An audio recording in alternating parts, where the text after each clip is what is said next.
The following are properties, original work, creations, and ideas of Kelebogile Sehoa.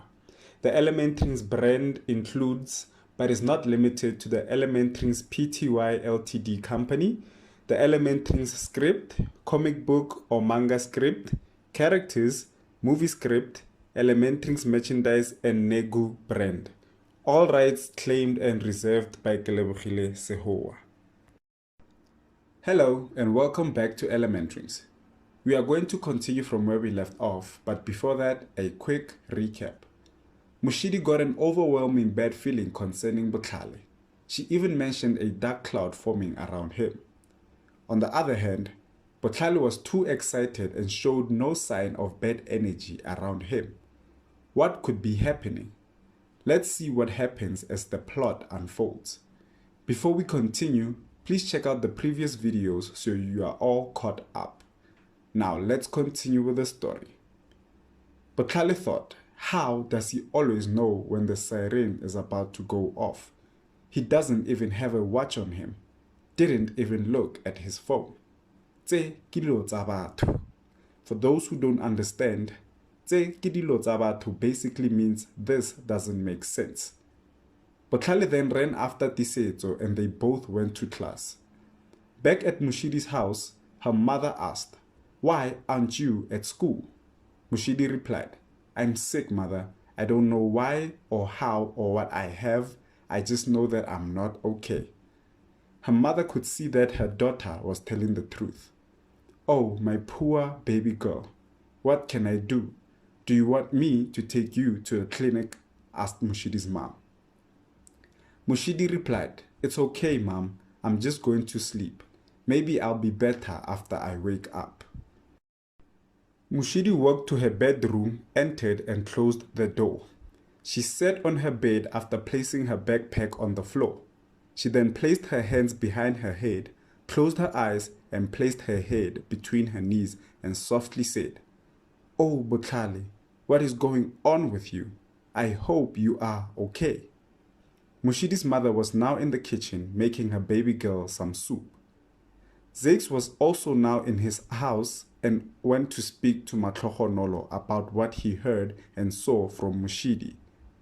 "There's no such thing. You saw how fine Bukhali was when he left. There's no dark cloud on my son," said Matlogonolo. Zakes replied, "Honey, I know this isn't something you believe in, so I'm asking you to believe me." Mushidi's face had it all written on it. "Maybe I should fetch Bukhali from school." Matlogonolo gave Zakes a chilling stir and said, "You leave him alone. Do you want to ruin what could possibly be the best day of his life?" Zakes persisted and said, "We'll still go to Menlyn Mall, just that I'm worried about him." Matlogonolo got out of bed, held Zakes' hand and said, "Bukhali might be a 12-year-old, but he isn't a child we should be overprotective of. Besides, I'm sure he wants to talk to his friend about Menlyn Mall until he runs out of things to say. Please let him have this." Zakes capitulated and let his wife have the final say. She did make sense after all. Back at Pitori Primary School, the kids were going back to class from recess. It was now 10:45 and 2 more classes were left before the kids adjourned school. A teacher by the name of Mrs. Chatra came into Bukhali's class and she was their LO or life orientation teacher. "Good morning, kids," Ms. Chatra greeted. The kids stood up and greeted back. "Good morning, Madam Chatra," and they sat down. "Okay, kids, take out your notebooks. I'll be reading from my manuscript and you'll be taking down notes," said Miss Chatra. She pushed her work and the kids too. The notes were not too many and she even took breaks for small discussions and questions. 45 minutes after she entered the class, the siren went and it was time for the last class. Bukhali and Tisetso looked at each other and grinned with excitement because 45 minutes from now, school will be out and they'll be heading to Menlyn Mall. It's almost time, Tisetso said.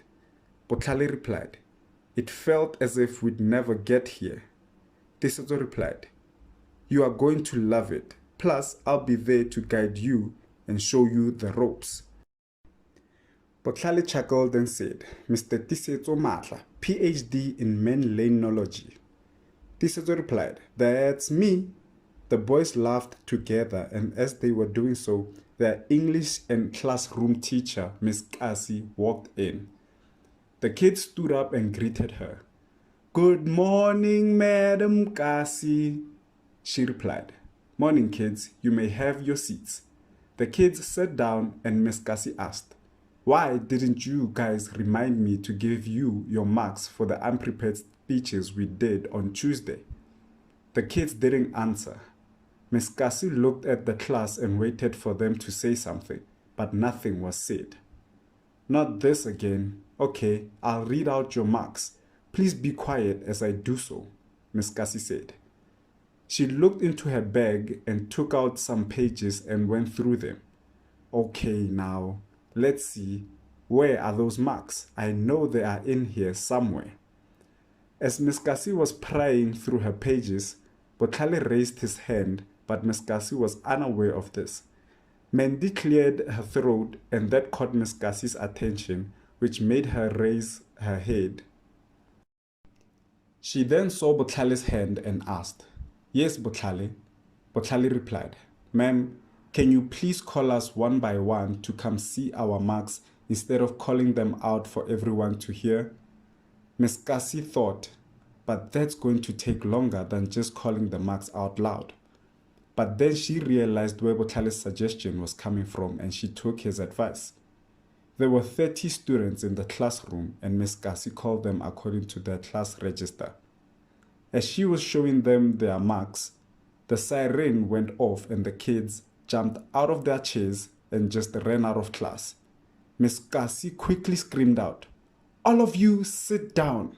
My God, you can all be wild sometimes. There are only 5 of you left. Those who've seen their marks, please exit the class in an orderly fashion. The kids did as their classroom teacher asked and exited the class in an orderly fashion. Botlhale and Tisetso were part of the group that had seen their marks, so they exited too. As they were walking, a voice called out, Botlhale, Botlhale. When Botlhale turned around, it was a tall man, their principal, Mr. E. Marshall. What did I say about those cases being brought to school? Botlhale softly said, You said you'd confiscate them if any students brought them along. Mr. E. Marshall replied, I'll give you a pass just this once, but make sure I don't see that case ever again. Botlhale nodded his head and left. And that's the end of the 11th release. As you all heard, it was a short school day and the students were waiting for school to end as soon as possible so they can go home and enjoy their weekend. The principal told Botlhale to never bring a case to school any longer or he'd have to confiscate it. Please turn on your notification bells so you'll always catch the latest video when it drops. And remember, don't be afraid to theorize on what might happen in the story's future. Don't be afraid to interact with one another or me in the comment section. Thank you for tuning in and bye for